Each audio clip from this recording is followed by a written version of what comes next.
Carmichael to clinch his 7th motocross championship. Villopoto, he has come all the way back to win Lucas Oil AMA Pro Motocross Championship.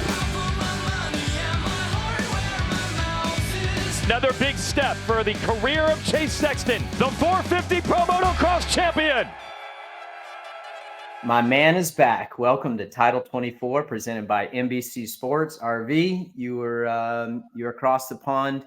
Looked like you had a great time. We had AC fill in, little substitute action. Thanks for coming on, AC, and filling in while RV was out working and having a good time. Thanks to United Motorsports, Quad Lock Case, Boxo USA, and Dunlop. We appreciate you guys. RV, dude, what were you gone? 11 days?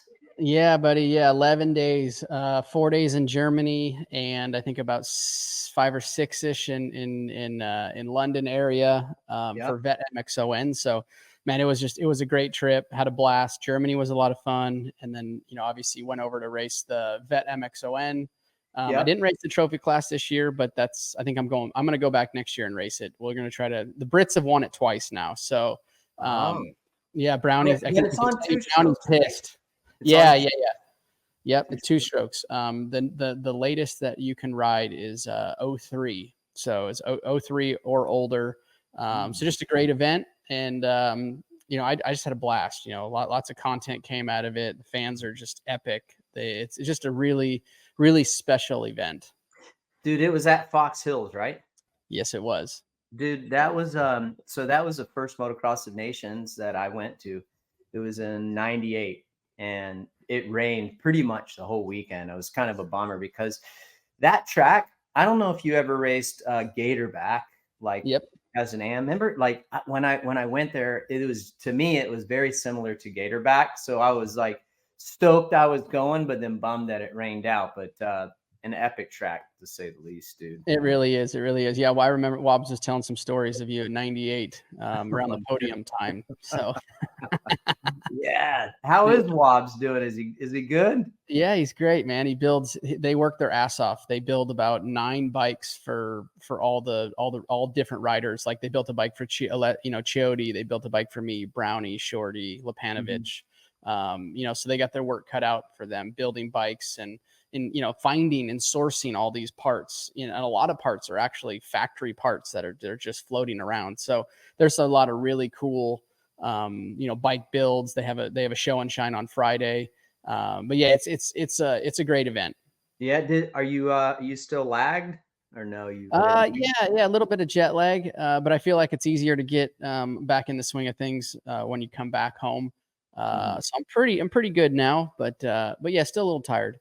Sweet. Well, it was a final round, obviously, as you know, of the Ironman Pro Motocross Championship. Now we're switching our focus to SMX, but huge congrats to the 450 2024 Pro Motocross champ, Chase Sexton. Not really a surprise in my mind, especially after Jett going down, but the guy was rock solid. Despite not having some of the main competitors in there, I think he would have taken it down to the wire. I was, just the last couple of weeks watching on TV and watching the broadcast on Peacock. That bike, he looks comfortable on that thing. And how you can tell is like, you ever see like he takes those more insides than everyone else. It's like he's just kind of cruising. I don't know. I like the balance of the bike. I think that Red Bull KTM got it working for him, dude. Yeah, I agree with you. It'd be very interesting to see, if Jett was on the line towards the end. Obviously, this is Chase's first year on the Red Bull KTM, just getting everything figured out from Supercross to Motocross.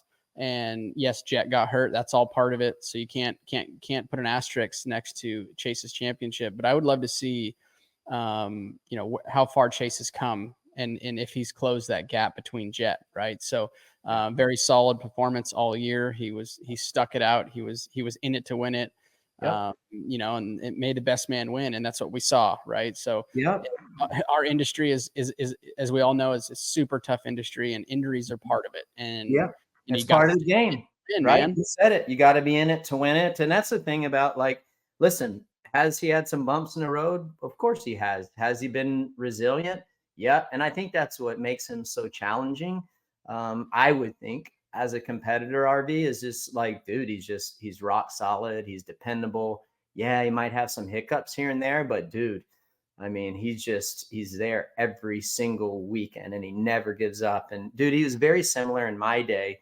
And like, that's how Reedy was, he just, no matter what, if he's getting his ass kicked every single weekend, boom, he's there to answer the bell the next weekend. And you just, dude, he's rock solid and dependable.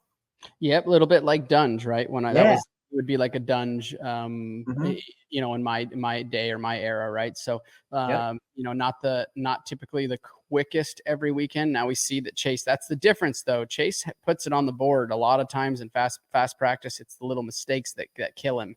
Yeah. I feel like he's worked those mistakes out. Yeah. But we need to see what happens. Obviously, we're going to be jumping into SMX because that's the next thing on our list here. Yeah, Jett will be back, and coming back from injury, and Chase is coming off of a high. So it's going to be really interesting to see how it plays out and where these two stack up against each other. Yeah, it is. It's going to be interesting, dude. I will say this. So a couple notables from the weekend, and we're gonna answer a lot of questions. You guys listening today or you're watching, we have so many fan questions in the can that we haven't answered. So we're gonna do a lot of that today, just because there's a lot of the Pro Motocross stuff has been the same, and now we're turning our focus to SMX. So I will say I thought Eli Tomac did a really good job, a huge improvement from last week's performance, stepping back in.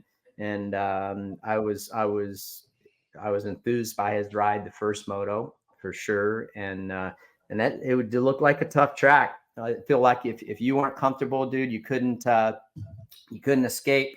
And he was just riding well. He had good intensity at the beginning of the race. And even AP had a great run. Also, love what I'm seeing from him. He's been rock solid the last 4 or 5 weeks. Basically all Pro Motocross championships. Mm-hmm. Great for him as a regular season. He's had a great regular season, one of the best that I think he's had in a long time. So those are the notables for mine, taken away from the 450 class. So big improvement though for Eli coming off the couch, only second race back. Just, it's amazing what one race can do for you. The improvements.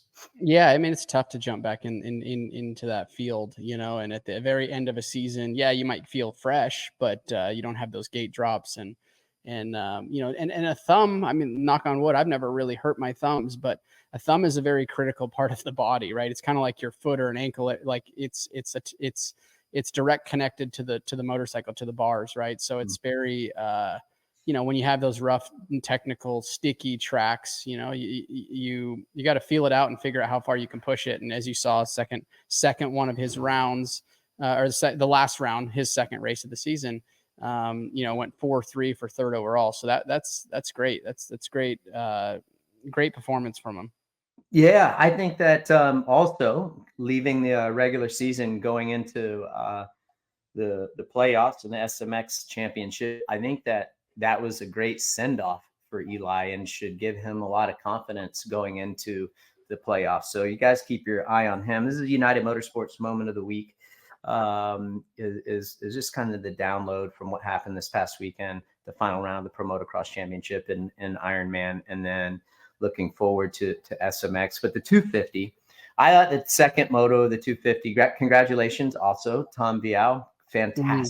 Fantastic ride. Looked rock solid, especially the first moto. It looked like he ran out of juice the second moto, but it was enough to get the OA because of Hayden's finish on the first moto. However, he looked good. That's kind of what I've been open and honest about it. I feel like that's kind of what I was expecting him to do a lot of the year. He said he learned a lot this year, so he should be even stronger next year. But I expected those performances from him a lot more this year. Maybe I'm being hard on him, but he made it happen. But that second moto too was a lot of fun. Those guys were battling, just good, clean, aggressive, but clean, fun racing, dude. It was, I loved it. Yeah, totally. And actually, obviously the 10, 11 days I spent in Europe, that was kind of a topic between fans and people wondering like, oh, they expected Tom to be better in outdoors. And I was explaining how our series, how the US is kind of ran, like, sure, you have your inner European races that are more home races that, maybe a close flight, typically kind of how we have it. But like I was explaining, like we have 3 championships in 1 year, right? We have Supercross, we have Motocross, and now we have SMX. And I think, my example that I gave them is putting yourself through the pressure of a 8 race East Coast series and the mental stress of winning a championship. And then you check that box, and then you turn and you got to shut that switch off, and then you have to move it straight over to pro motocross, and now you're chasing after another championship. And mind you, compared to GP guys, we fly in Friday, we race Saturday, we fly out Sunday. So it's very, very, very quick. When we come in, we race, we go out. And it's like that all year. So I feel like, the season draining him a bit just on how the mental side of the mental side that you have to bring every single weekend, and how quick you turn it on and how quick you turn it off, and it's back to training during the week. And I think it's different in Europe, especially from the flyaways. They'll spend 5 days in Argentina or China or these other places that they go to. And sure, it's not vacation, but you have 4 days, 5 days where you kind of get into the swing of things in MXGP, and we don't have that. It's in and it's out. And I think that becomes, you got to train the body for that and train the mentality part of that. Cause that's the tough part coming from Europe into the States. Everything is so fast paced here. And I feel like that might've hindered him a little bit. I think that's maybe what we saw, cause I was expecting more out of him in pro motocross also. Hey, RV, do you think that, like AC mentioned this, and I'd never really thought about this. Do you think that there's an element there with Vialle and other people that come over from Europe? Because you've done both series. Do you think that part of maybe Vialle not being as dominant or riding as well in the Pro Motocross Championship is he's not primarily riding outdoors as much as he was when he was in the GP? I mean, he's a 2-time MX2 champ.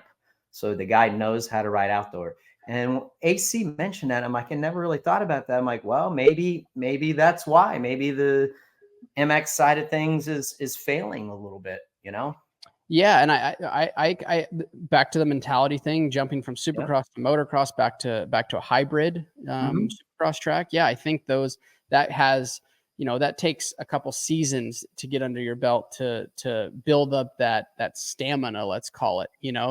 That your body's used to, and your mental game is used to showing up. And like I said, it's just a light switch. You turn it off, you travel Friday, you race Saturday, you fly home Sunday. So you got to turn them on, turn them off right away. And I think, and it's not primarily motocross, right? It's everything. It's Supercross, it's motocross, and it's a hybrid. So I think that is something hard for the Europeans. And I think that's what Prado is going to deal with next year. Also, same thing, just the intensity of our racing.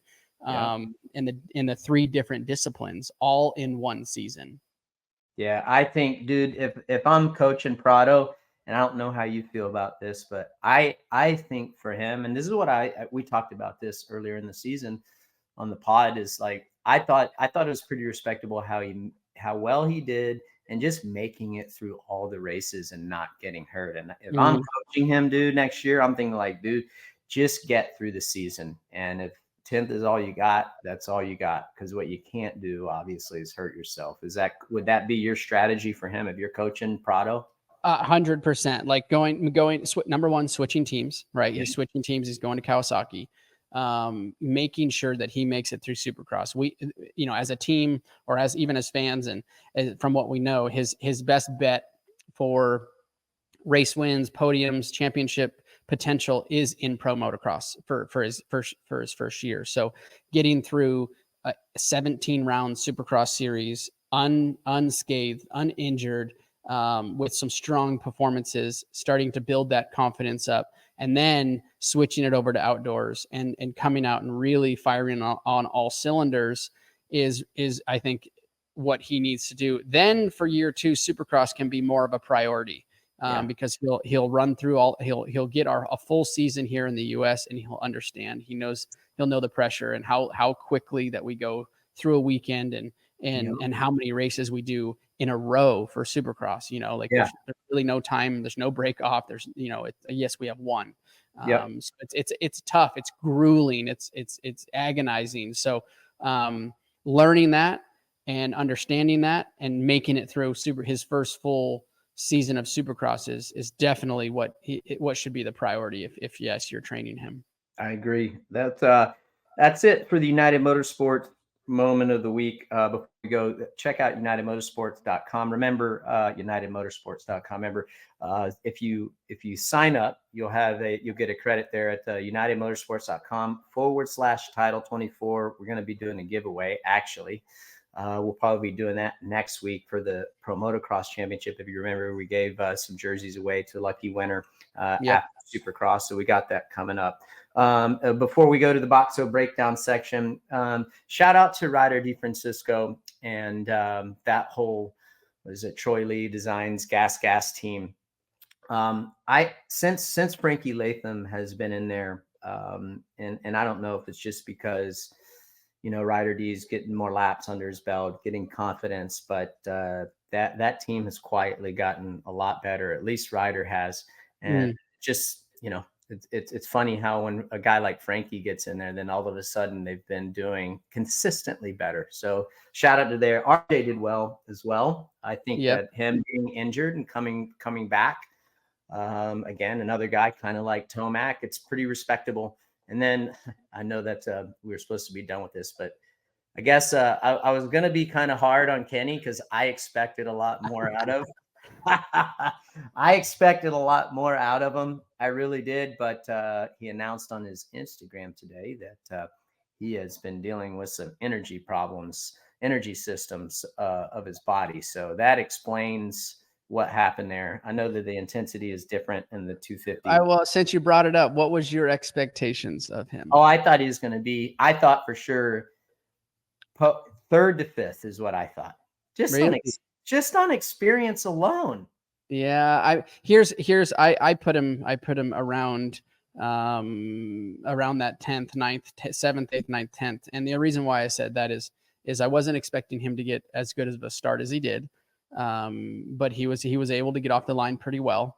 And then with his experience, I thought would maybe hold him back a little bit with how crazy the younger riders are. You can't anticipate what they're going to do as well as you can a 450 rider. So, and like you said, the intensity, the 250F, you have to wring its neck for, 36 minutes the entire time, and line choices are a bit different. I think I saw a few inside lines that I think hurt him, but if it was on a 450 would have been a great line choice. Right. So just learning that different motorcycle, we all know he didn't have a ton of time on it.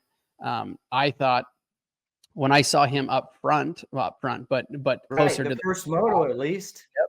Yeah, like I was surprised. I was like, man, he's scrappy. He's up front with these boys, and he rode well. But to keep that pace, wringing that 250F's neck is much different than a 450. So I think he did great for the amount of time that he had. But I kind of expected him to be around where he was.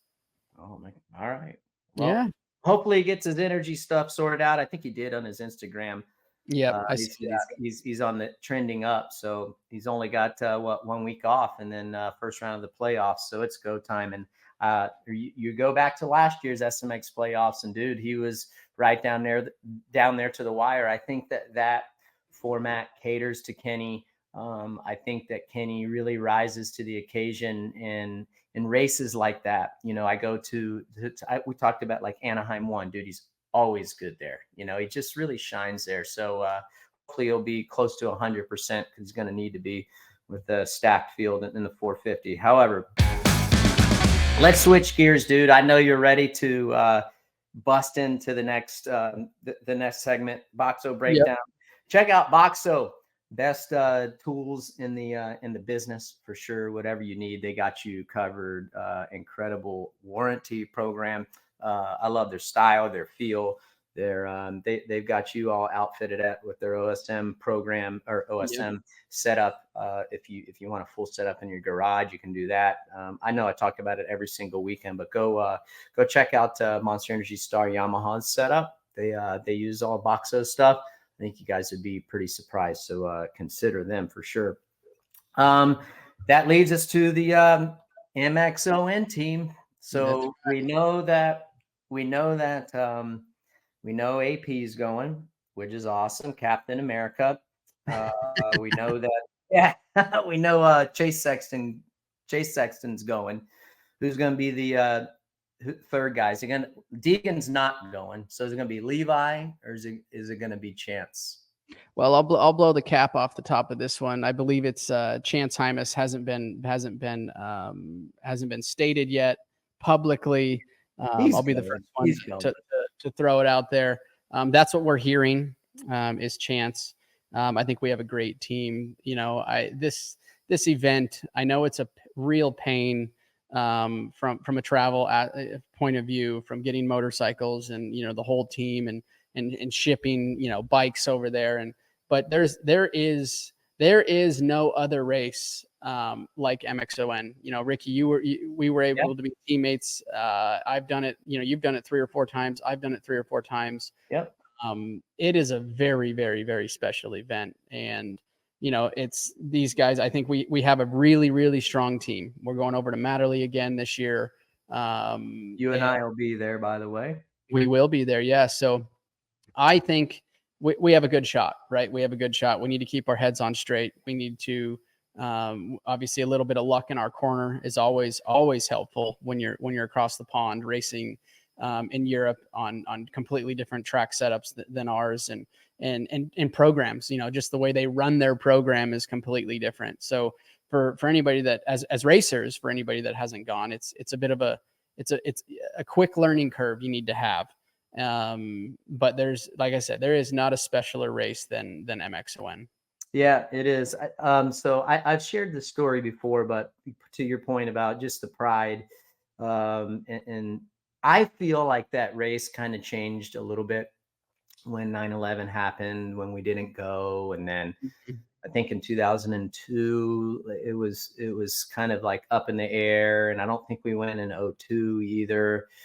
And from that point on, and the reason that I can talk about this is because I was on the side of when it was you wanted to be picked. Going back to what I was going to tell you, dude, in 1997, like my goal was, and I was winning the championship, the 125 championship at the time. I wanted to be picked for the team so bad. Like, I'm like, man, if I could be picked for the team, that would be like a huge check mark, right? That's just to give you an example of what it was like back then and what it was kind of like when you were racing.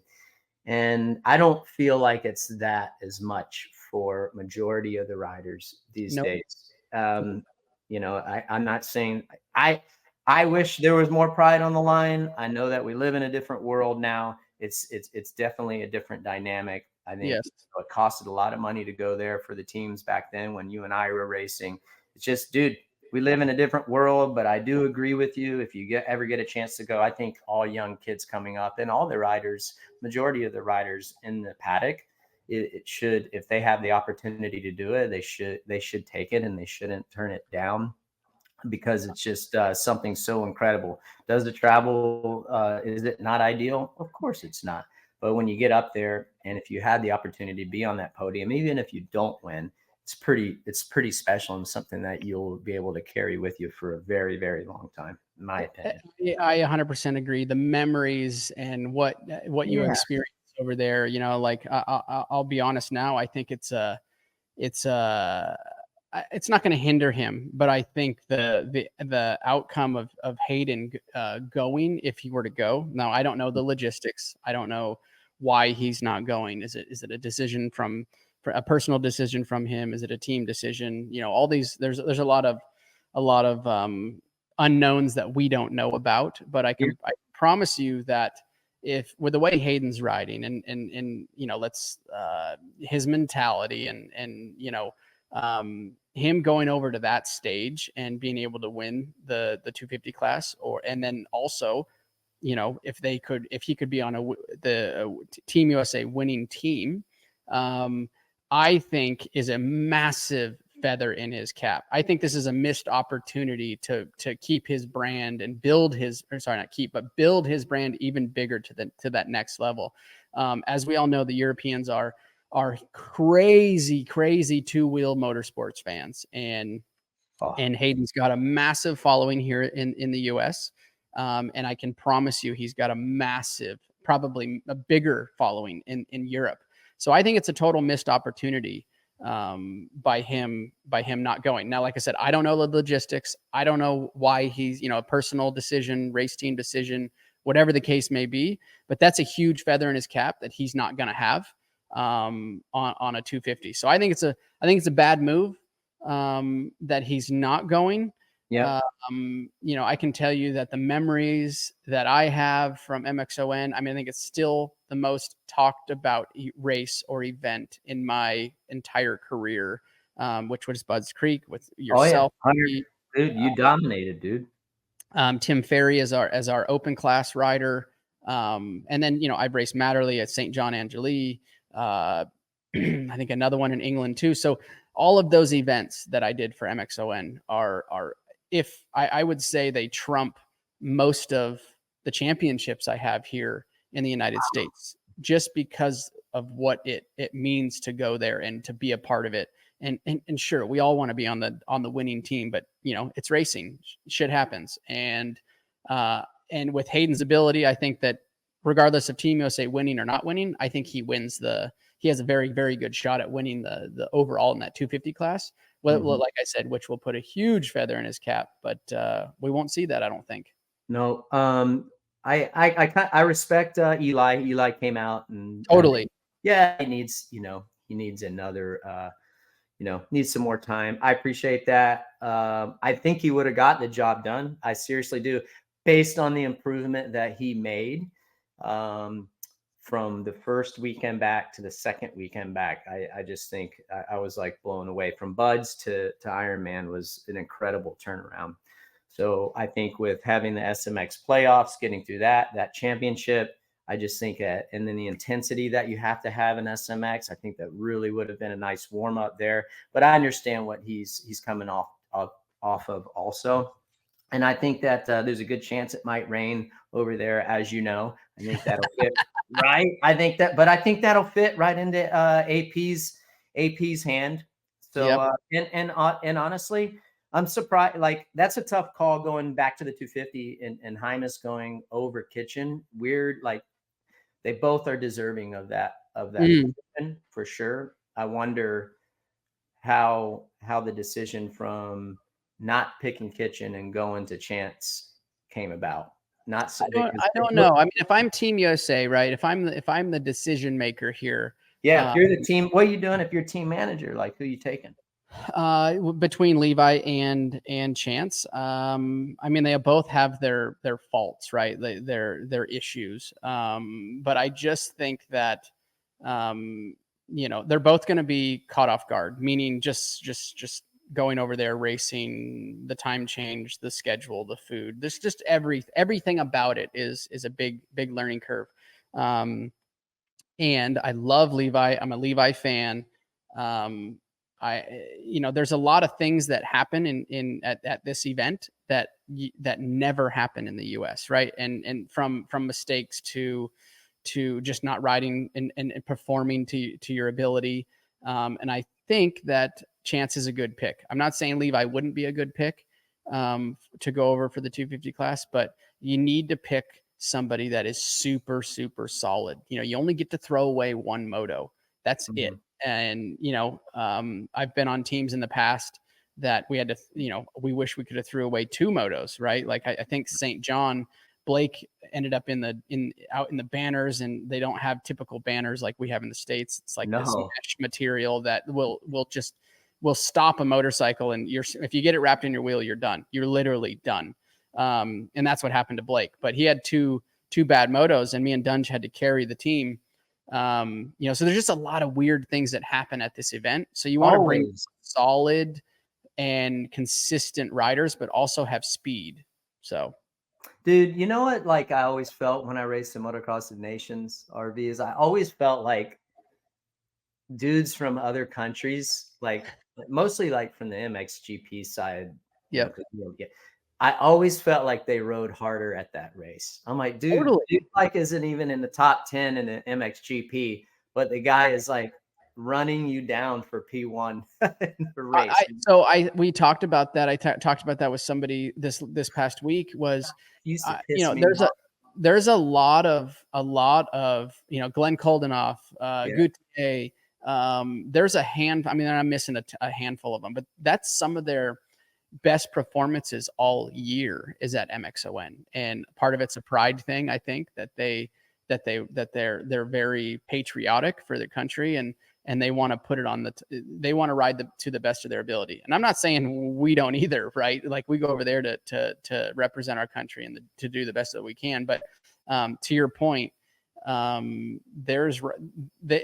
brings the best out of the European riders. And as being from the United States, we, win or lose in the years past, we always have a target on our back because we are at the top of the pedestal. We have Supercross, which is by far the biggest of our motorsports is Supercross. And then it goes Pro Motocross or SMX, then Pro Motocross, and then MXGP. Right. So, if any of these Europeans have a chance at riding Supercross or are good at it, right? We get those riders here, just like we saw. We have Prado coming over, we have Vialle now, we have Kenny. There's a handful of riders that have, and also ex-riders that have come over because this is the platform they all want to be on. Yeah, totally. I'm glad you felt that. I'm glad you see it that way too, because I always felt that way. They used to. I don't know why, but it was such a pet peeve of mine. I'm like, dude, you are nowhere to be found in MXGP series. And like, I can't even break you right now. It's just like, get out of here, bro. Yeah. It's changed a lot because, back when we were going, and even probably, I mean, I saw it. I'd show up and we all show up with painted helmets and representing the flag and always looking super, super tight. And you'll have a cue ball helmet, a white one or an 8-ball helmet rolling by you. It's a black Arai helmet or a black or a white showy helmet with nothing on it. And the dude's running like top 5. Hey, those dude, big like Coleman chest protectors tucked underneath their jersey, dude. Like, yeah, totally. Guy just blowing by you. But it's changed a lot. They're that was then. Now you don't see it much of those cue balls, or if at all anymore. It's they've stepped their program up a lot. Yeah, they have. Well, I think the MXON team is going to be. I think it'll be good. I think they got a legit shot of winning 100%. I mean, you know the strategy there. I don't want to give out all of our secrets. You and I have talked about it a million times because we don't want to help other countries win. But I think that each rider is well deserving of it. I think if they go out and ride their best, I think they have a really good shot or just as better of a shot to win that trophy as any other country. So congratulations. It's an honor to race for your country. So everybody, make sure you guys tune in. Moving along, we got a lucky winner today for the Quad Lock question of the week. And I'm excited to get not only for the Quad Lock question of the week winner, but a bunch of fan questions. Heather Bendixo. Congratulations, Heather. You are the Quad Lock winner question of the week. And Heather asked, Brian Deegan mentioned after winning a championship with fame comes dangers of distractions. Can you talk about what those are and how you managed them? What do you think? I mean, I think it does. The pressure changes, right? Like at first it's like, I want to win my first Pro Motocross championship. Right. And being that he hasn't done that before, coming into it, it's a different mentality. Now he's won. He'll come back with, I need to do it again. It's same pressure, but it's different. Being dethroned is very much in the back of every one of our heads. And that brings another another set of pressures that you have to keep at bay. And, I think that Hayden's got a good head on his shoulders. I think Brian also does. They've navigated, up to this point pretty damn well. So I don't see the fame and the fortune getting in the way. More of the pressure of keeping it going, more, like not losing it, not being dethroned. That is, I think, probably the hardest part or the bigger part of it.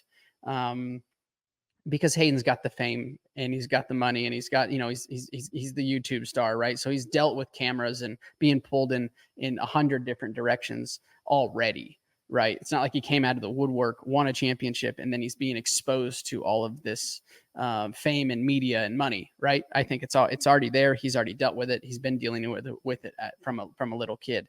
So, I see that maintaining that and trying to repeat, being a 2-time champ, that's what becomes the harder part. Yeah, I think the off track stuff, and I feel like with any kind of fame, and we talked about this with Jett, I've always thought that, I know we're talking about Deegan, and Heather, this is a great question, but just to kind of parallel it with a guy like Jett, I think that his on track stuff is so good that I think the biggest challenges he was going to have is maintaining and controlling the off track stuff, whether it's the lifestyle or what have you. Those can be distractions, even if you're not doing anything, like you're not partying, but just like staying out late and things like that, they have an effect on you, right? Yep. You could even be doing nothing other than just staying out late. And I think that, to your point, RV, you're exactly right. I think that Hayden has grown up, being in that limelight and, being popular on YouTube and just be, like he's always had a camera in his face. I agree 100% that that's not going to be the problem as much as, like you said, having these guys and staying on top is what I think is going to be the challenge for him. But I love his focus. I always feel like, he's trying to always be better, not only him, but his dad, and keeping him focused and, not getting complacent, and not letting your competition catch you, basically. Yeah. And that is a hard position to be in, because when you look at it, I mean, those guys are gunning for him, and his competitors have a lot more to gain than he does, right? Because he's going to force his competitors to get better. Just like when people were chasing you, it's going to be harder for you to gain when you're already at this level, but it's going to be easier for your competitors to close that gap. So I just think being creative and always trying to find, those advances in your game, in your craft is what's going to be tough. And I wouldn't even call that a distraction, but also not going down some rabbit hole and trying to reinvent the wheel. I said it before, like, dude, you can always be better. And I appreciate you wanting to be better, but sometimes you just have that certain special something and never lose sight of that. So don't be distracted by what other people are doing. That's totally. I agree. Great question, Heather. Congratulations. Thanks for being a fan of RV and I and our podcast at Title 24. Jay just probably already contacted you to let you know that you are the winner, and he will take care of you from that point on. Quadlock will send you some product and get you dialed in. For all our listeners and viewers, check out quadlockcase.com, which leads us to the next part. So I had some fans last week. I told you I've never ridden with the the scoop tire. The reason we couldn't record yesterday, you were flying back on Monday. I had a photo shoot yesterday with Triumph, a special photo shoot that you guys will be seeing here soon. It's going to be a lot of fun. I think you guys will love it. But the Dunlop download of the day, or the Dunlop download section of the day, I should say, is that scoop tire. And Jimmy Sutherland says, why don't they stop ripping the starts so deep? That way, the paddle scoop tire isn't such an advantage off the start and a disadvantage on the rest of the track. I wish they wouldn't. I'm with Jimmy on this. I wish they wouldn't rip it up so much, because I know they're trying to keep the speed slower when they rip it up. Yeah. But it kind of makes it in my opinion, at least for me, I don't want to speak for anyone else, but for me, it was harder when the starts were really plowed up deep, because I felt like I just felt like I couldn't maintain a straight line. Yep. Yeah. No, I think that's correct. It's kind of a safety thing, let's call it. It keeps the speeds down. I think it adds another element into it also, right? Because they till the track or till the start so deep, that now it makes it it's another element you have to think about. Like, hey, I'm making my decision based on the start, and I'm gonna have to deal with it on the track. We've talked about it. You've talked about it on the broadcast. You got to make that decision. What's going to be best for you? Are you going to put yourself in front off the line and then struggle on the track? Or are you going to potentially not get the start that, the whole shot or the start that you wanted, but the bike is better on the track? So I think there's certain places that you can get away with running the scoop tire and manage on the track. And then there's other places, let's call it like Hangtown, which Hangtown isn't a track that typically tills their start very deep. So, but can you imagine if they were to till Hangtown super deep, and then you chose the scoop tire? How would that scoop tire then fare out on the motocross track at Hangtown? Not very good. No, So it's an added element that you have to think about, and the team has to think about, and a strategy that you have to put yourself in. And I know we talk about starts being so critical, and they are. So that's why you see a lot of guys go with the scoop. But I think the scoop tire has come so far from when I ran it. And you said you never ran it. I ran. No, I don't know. I don't know what the difference is. Like, you guys are always talking. I was telling AC, that's my dude, I need to ride it just so I can experience it. And I'm bummed that I couldn't do it at the photo shoot, just because we were super focused on one certain thing that we were trying to do. But because I don't have a reference, and I don't know, like, you talk about these differences, and like the scoop tire and the parallel, like, is it a massive difference? Like, I haven't ran the new scoop tire, but I when I was racing, I think it was called the MX-11, is what it was, and it was great in a straight line, but the sucker had zero side bite. So anytime you would lean the bike over a little bit, the thing would want to break away from you very violently, and you wouldn't be able to control it, and it would catch you off guard a lot of times. Where I think they've totally changed. It's a completely new tire. It might be 3 generations different now, of a tire that is, and I know it's better now because of what we're seeing from the track conditions. Yes, they pick it for the start, but they are able to manage it on the track. I can promise you that the MX-11 that I ran, you wouldn't see them managing it on the motorcycle track as well as they manage the current scoop. But yeah, I think that it's changed a lot, and it's a debate that we can have, like, I think it just adds that other element. It's a strategy thing, Let me ask you this. Hey, what if so some of the SMX tracks are, at least last year, were straighter and not a lot of turning. If just role play, dude, if they till the start up deep, is there any shot? Now, I know you just told us you haven't run the new scoop. Is there any shot you use that thing at an SMX race? I'm going to say no, there's no shot. And the reason why I say that is let's use more of it. We get to the Supercross sections of SMX, and we have a smaller or a bull turn that you come out and you got to triple right out of a turn, and you're seat bouncing it, and and it's a bit hard on the face, and you're leaned over on the side of that tire. Now you're putting so much downforce from the seat bounce into the tire, and as we know, for the listeners, the carcass on these tires, you can feel the rim sometimes, right? Like the tire works so much on the rim that if you don't have that side bite that you need, like I said, it's violently goes away from you, and you can really get that kick, So I don't see it. I don't see it coming into play in the SMX at all, unless something crazy, weird, rain, and the jumps aren't going to be jumpable, but you need to get off the line. I could see something like that coming into play, but if the track is a raceable track, I don't see the scoop coming around. Okay, Fair enough. All right. So Texas Modern, do you think that the Handguards played a role in Jett's crash at Hangtown? Thanks for the question, Texas Modern. No, I myself personally, I don't think so. I think that was just, he was overconfident. If you're watching or you're just listening, we're watching a replay of that at Hangtown, massive crash. Dude is lucky he got up from that. But no, I don't think that it was that. I think that he just, maybe a little overconfident there. And, he's very crafty, as we know, misjudged that little pre-hop to go over that final roller.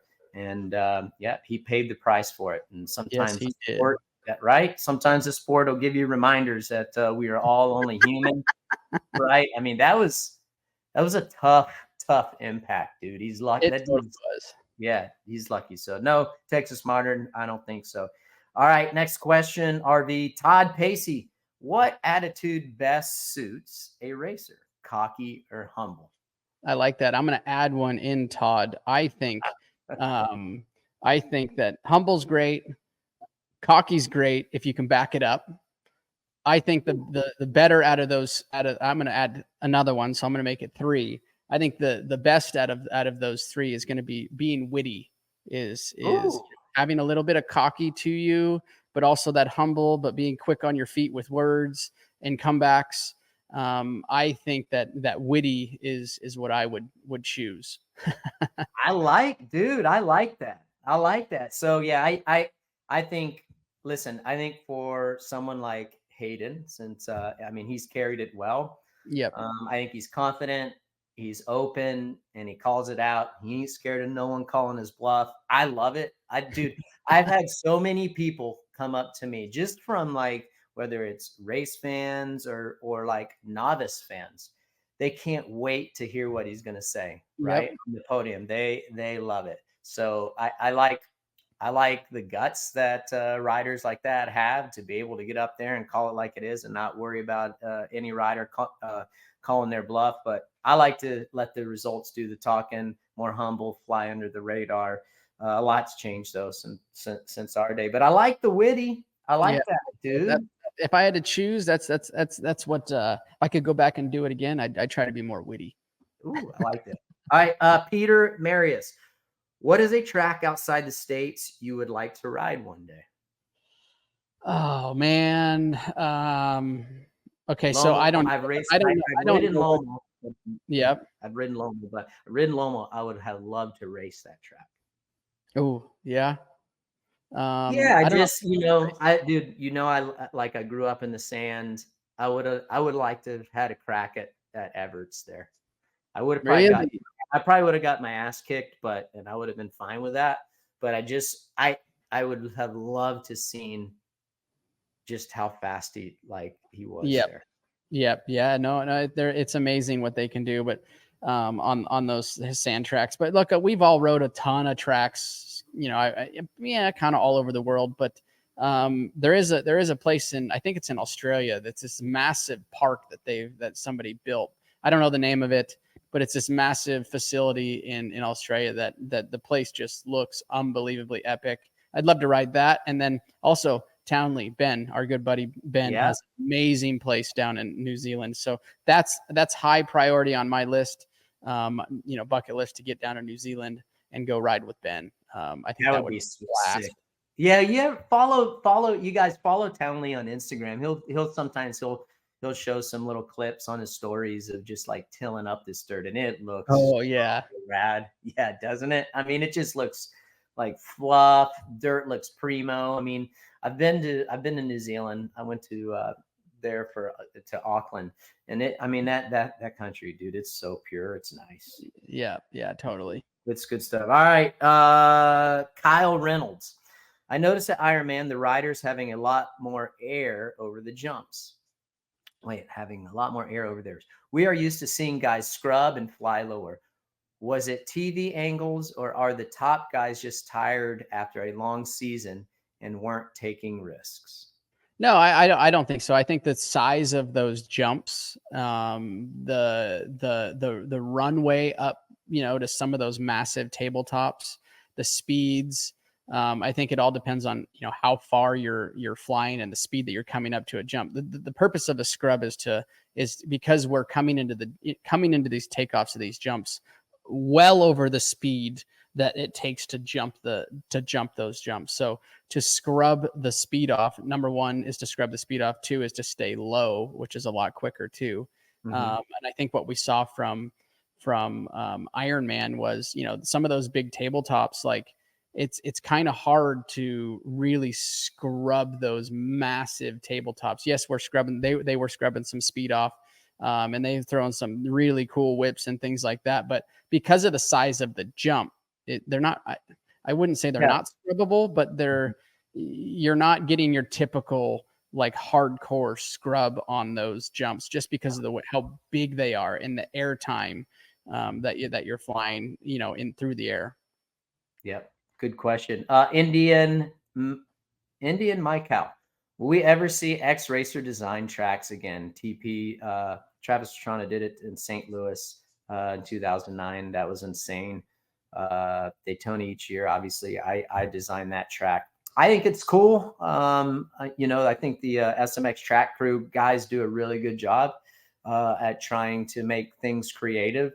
However, I think it would be fun if Feld did like not necessarily a sweepstakes, but like a challenge, a rider challenge, X rider challenge. Say if you did one, RV or whoever, if Bubs did one or Reedy did one, it'd be fun to see. I promise you that I'd put some big whoops and there'd be more than 9. Dude, you got to get over that, bro. You got to get over that. Come on. Do you use the clutch in the whoops, dude? I do. Yes. I always had my finger on the clutch in the whoops, for safety, meaning like just if the thing would kick, I could hopefully bring it back in. Also traction purposes. If they were blue groove, I don't even want to use the word pull it in, but just finesse the clutch enough to where the tire wasn't biting as hard through the whoop. So yeah, I always used or had my finger on the clutch in the whoops. That's I was having this conversation with David Vielman, and he's a big clutch on the finger guy, and he's like, this is why Reedy was so good at it, and this is why this guy was so good at it. And he's like naming these dudes, and I understand, like you just explained it perfectly. And he said the exact same thing that you did, and that's why, like I would crash, or this guy would crash, or blah blah blah. But Christian Craig doesn't use his. Yeah. And some guys don't, but I'll use James as an example. I think it was like Anaheim 2 when he long darted into mechanics area. Yeah, he went sideways. So my theory is if you come into the whoops really fast, like James did, or like you did, or I did, or, a good clip coming into these whoop sections, and you have your finger on the grip like this for the ones that are watching, and you don't have your finger on the clutch, like your only option is to give it more throttle if it goes sideways, or if you lose the front, or if you miss one, your only option is more throttle. And I didn't like to put myself in that position, because number one, if you can even keep up with it, right? Like, you can't keep up with it, dude, because I used to try. Yeah. So I always like to be finger on clutch and be ready for that. And if it went sideways, I felt more prepared to make a move, or to make a change, or to pull the clutch in, or to whatever the case may be. So I think if like my kids, or if I was training somebody, that would be something that is, Cole had me come out when he literally landed over here, and he was riding Yamaha. And I told him, I said, this is how I do the whoops. This is how I think you should do the whoops. I've named Chad, myself. There's a lot of guys that do it, and there's a few that don't, for those specific reasons. Dude, I just think of the amount of times, RV, that I go into the whoops, and just exactly what you're saying. I never used the clutch in the whoops, because I always felt like you were saying, you hold on with your hand. Like I didn't want to lose that grip. I was telling DV this. He's like, you can still hold on to it tight. You can still hold on to the handlebars real tight. I'm like, dude, I'm just telling you. You mean to tell me with only three fingers or four fingers is stronger than 5. Yeah, come on. He's like, dude, it's nothing. Just feel it. I'm like, and I think here's another theory that I have is if you don't have your finger on the clutch, you tend to hang off the back of the bike more because you're just you're gripping it with just more of a white knuckle. I think if you have your finger on the clutch, you tend to center a little bit more on the motorcycle over, like you're kind of you try to keep your head over the crossbar pad, right? And because you can't get full lock like that that. Exactly. Yeah, with your arms stretched out. So, and that's another fault or problem that I see is these guys that, yes, they may come in fast, but the natural reaction and instinct is to, when you get scared, is to like go back, is to move your head and arms and stretch your arms out back. And then you have no sensation of where your front tire is at. If you're missing one, if you're going to dive into one really low and, get bucked. So clutch for the fans that are listening that want to know, it's clutch, finger on the clutch. Hey, all these people listening to the podcast today, and I'm just laughing. Go watch 2001 Pontiac Supercross myself in the heat race, bro. You want to talk about, hey, full lock, no finger on the clutch. I miss one. Bike gets bucked. I go off. I wish we had it. I wish we would have known this. We could pull it up. Aaron could pull it up right now. And yeah, it was in my heat race. And dude, you want to talk about a bucking Bronco, but I was along for the ride. And and like what RV is saying, this, boys and girls, ladies and gentlemen, this is why you use your finger on the clutch. Dude, it was like, I had zero control, RV. No, it's like, here we go. And I was out of leverage, bro. Out of leverage. Pivoting over to the SMX playoffs. I'm excited about this. It's a second season. I think some of the teams, for me, what I'm looking forward to in the SMX is how certain riders change maybe their approach, what riders are going to excel. We'll be going through some data behind the scenes and seeing which riders really excelled in the SMX playoffs, what the team's approaches are, how they're going to set their bikes up because of the hybrid track, being Supercross and some motocross flair. It's good. All the marbles are on the table. And, we've talked about this. I mean, you think about all the major sports, they all come down to a playoff type scenario. So I think this is a huge advancement in Supercross and Pro Motocross. Feld's done a great job. Everyone behind the scenes has done a great job. What was before we get into David Huff's question, because he has a question for you. What was the vibe that you got while you were in Germany in the MX ON Vet Nations? What did they think of SMX? Let me start it off with, remember, the Europeans are huge two-wheel motorsports fans, right? So any type of racing, but they really enjoy it. I think it brings all of our top riders, right? Like there's a cutoff, so Supercross, Pro Motocross, right? We have privateers. And so does SMX, but you have to make the cut. You have to make the cut to be on that line. So I think what's special about the SMX is it's not just open to everybody. That's the point of, trying to do your best and score as many points in Supercross along with Pro Motocross so that you can make it into the SMX playoffs. Because there's a select few that get to go to that event or those events. It's three events and it's very prestigious, right? So they love it. I mean, like I said, I don't know what else to say other than they are massive two-wheel motorsports fans. Yeah, they are. They're so passionate. Look forward to it. They're so passionate. I love that about the European fans. All right, so playoff review. We're going to talk about it. I'm going to give some insight. You're going to give your thoughts, and our loyal listeners and viewers can watch it play out, see if we're wrong or right. David Huff, RV, you did Monster Cup. Do you think it is comparable to the new Super Motocross rounds? And how did you prepare for it after finishing out a full season? Was your mindset the same or less because there wasn't a full championship involved? Yeah, that's a good question, David. No, mindset definitely different. And why I say different is, and it's also different. The Monster Cup versus SMX is completely different too.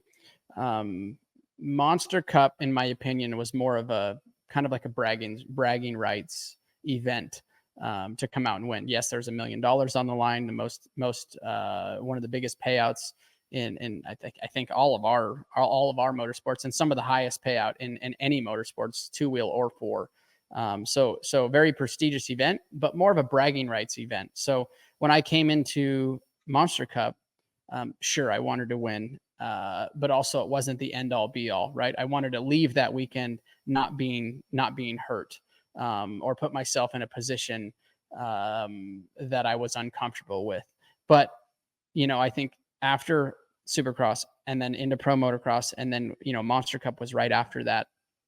There's a bit of a relief. There's not so much pressure because it's a 1-day event. There's not a championship on the line. Like I said, it's more bragging rights. So what I see, and then what's different for SMX rounds is this is being made. SMX is being made, and I think it'll eventually. We have to change the way we think, because the priority is SMX is our crown jewel. That's kind of what this is for, right? So yes, it's only year 2. I'm sure for you, Ricky, for me, in my head, Supercross is still at this point the bigger series to win. The only reason why I say that is because we're only 2 years into SMX. 10 years down the road, SMX is going to trump Supercross, right? Right. It's just going to take its time to build and get it and find its place. But I look at SMX as a series. It's a short series, a 3-race series.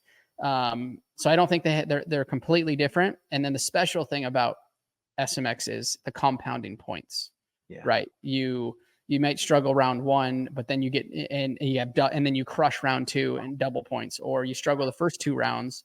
But you're in the mix, you're still in championship contention, and then round 3, it's triple points, right? So there's some strategy there, I guess you'd call it strategy. I mean, from a racer standpoint, our strategy is to just to do the best that we can do. Is win, if that's right? Like just win all 3 rounds. There's no question. You're not putting yourself in a position to lose. But it's racing, and we all know that doesn't happen. So being consistent, being smart, and showing up for sure at round 3, and do the best that we can do, because that's triple points. If you're gonna, I think one thing that we learned last year for sure, you have to, what you just said, you have got to be 100% A game at that 3rd round because of triple points. And if you are gonna have a throwaway, it's got to be round 1. It has to be. There's just too much at stake, and I think that everyone involved with this point system, how it compounds, and you got double for the 2nd round and triple points for the 3rd round. I think it plays out perfectly, and it builds a lot of drama, and it comes down to the last, that final round. I love the format. I love everything about it. I'm a huge supporter of it for multiple reasons. The racing is incredible, and there's a lot on the line. And I do think it's going to be it's a pinnacle championship. Certainly 10 years down the road, it'll be massive. I believe David Huff also says, you think for Chase Sexton, does momentum mean everything? You want me to answer that? I don't. Go ahead. I think it helps. Yeah, you've been doing that. You've been doing the heavy load. I think momentum will help. I like where Chase is right now. I think that he's fresh. I feel like he's the guy to beat. He's earned that right. Although Jett Lawrence, being the defending SMX, the inaugural SMX champ in the 450 class, you can never count him out. Also, Eli Tomac hasn't ever competed in SMX. I love the intensity. We talked about it at the beginning of the show. I loved his intensity at the beginning of the motos this past weekend in Ironman. So I think he is going to be well. Kenny is super explosive early on in those races.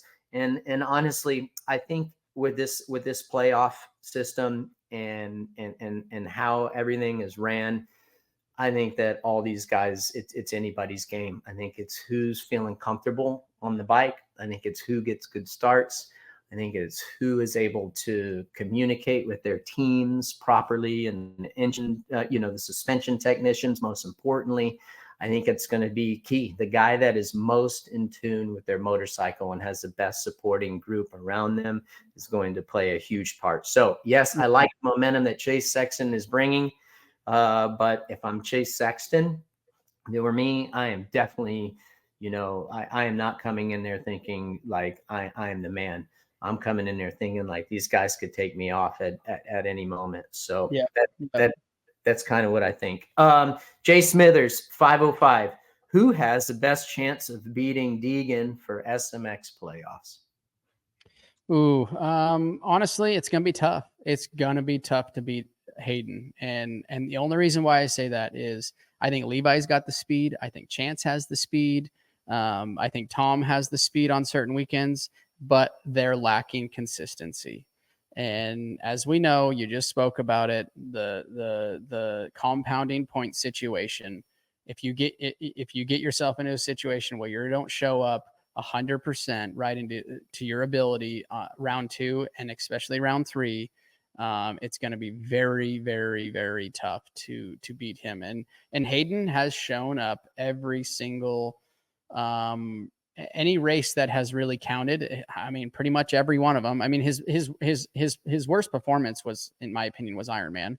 Right? Like, didn't ride super well the first moto, didn't get the greatest start, then fell, and he already had the championship locked up. So his mentality's probably changed a little bit. His focus is now focusing on SMX. It's not Pro Motocross anymore. So, and I think he stamped his Pro Motocross series by wrapping it up early and his great performances all year. So I think Chance, I think Levi, I think Tom, I think they all have a chance at beating him, but they need to be more consistent. That's where they're going to lose this. They lose the SMX playoffs. Yep, 100%. Got to keep the pressure on, without a doubt. 100%. It's all those guys that you mentioned, you could make a fair argument for why they could possibly, they're going to challenge him. I think that they're all pretty hungry. I really do think that. I think that there is a huge target on his back for sure, and they're going to be sending it. But at the end of the day, it is going to come down. You're going to have speed for sure, but you're going to have to execute, and you're going to have to really be on pace every single weekend, because if you're not, you can't assume that Hayden's going to have bad races, because he's just not going. That's a bad race. The thing that Hayden's very good at is recovering, right? Like, is coming back through the pack, or making those critical passes. 2 laps to go, 1 lap to go. Like, he digs. He's a fighter. He's a little pit bull, right? So that's that. Yeah. It makes it really hard to race somebody like that, because you're always kind of looking behind your shoulder.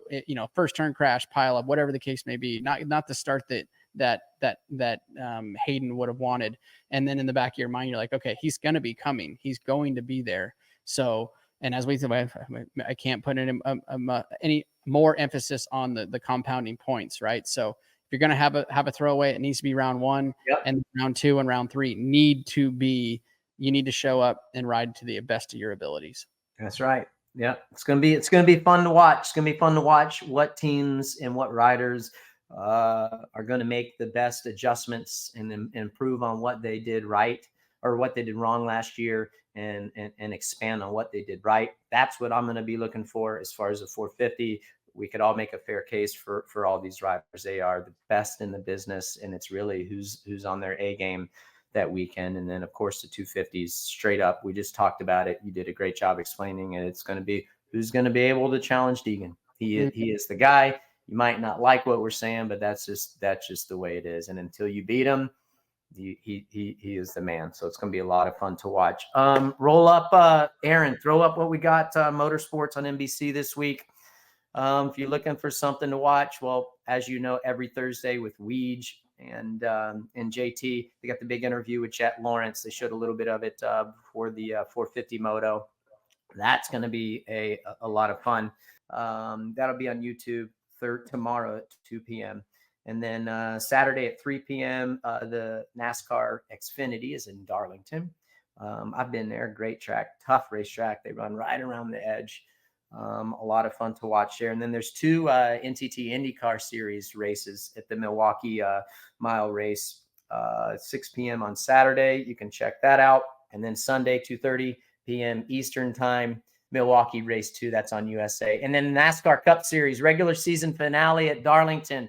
That is at 5:30 p.m. Eastern time, USA. Make sure you check it out. Bubba Wallace is on the bubble. He lost a spot this past weekend at Daytona and to Harrison Burton. Harrison Burton is in. It's going to be a lot of fun to watch. And we will not have a show next week. We are going to be chilling. What you got going on this weekend, RV?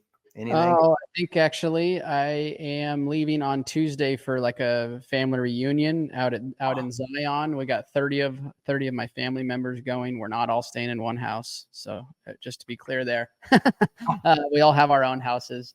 But yeah, we're going to Zion to do a little family vacation. And yeah, that's about it. And then I'm just looking forward to MXON. Obviously that's around the corner. Yeah. And obviously we have our SMX playoff rounds right around the corner too. So that'll be before obviously Matterly. Yeah, we have big podcast coming out, right? Or big podcast mashup is what I'm hearing. Yeah, we do.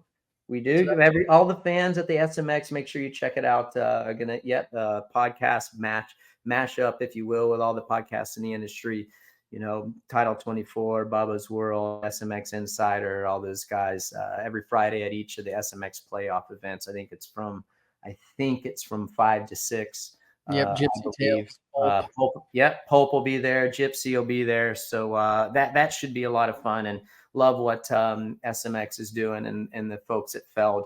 Make it a fun time. It's a full weekend. Like when I went, remember we've been talking about it. We need to get Richie Lane getting us a fifth wheel at Vegas. That would be a lot of fun. That's right. But go check it out. Yeah, looking forward to that. I'm going to New York this weekend. My wife has a work trip, and I got invited on that. Yeah, so I'm going to check out some U.S. Open action. That should be fun. I always like going to New York. It's a fun time. And that's it, RV. So glad to have you back in the saddle today. Hopefully everyone enjoys this podcast. Remember, we are on all the if you download the audio version of Title 24, you catch them on all the podcast applications. And if you want to watch us on the Motorsports on NBC's YouTube page, you're more than welcome to do that. We live there, as well as on Peacock. So those are your 2 options if you want to view it. Motorsports NBC's YouTube page, and then of course Peacock and all of the apps for on your Apple format if you want to listen to the audio version. Again, thanks a bunch to United Motorsports, Quad Lock, Boxo and Dunlop. You guys are fantastic. And we will, you know what, dude? We're going to get to do this after the first SMX round of the playoffs in Charlotte. Should be a lot of fun. You have fun in Zion, and we'll see you guys in 2 weeks' time.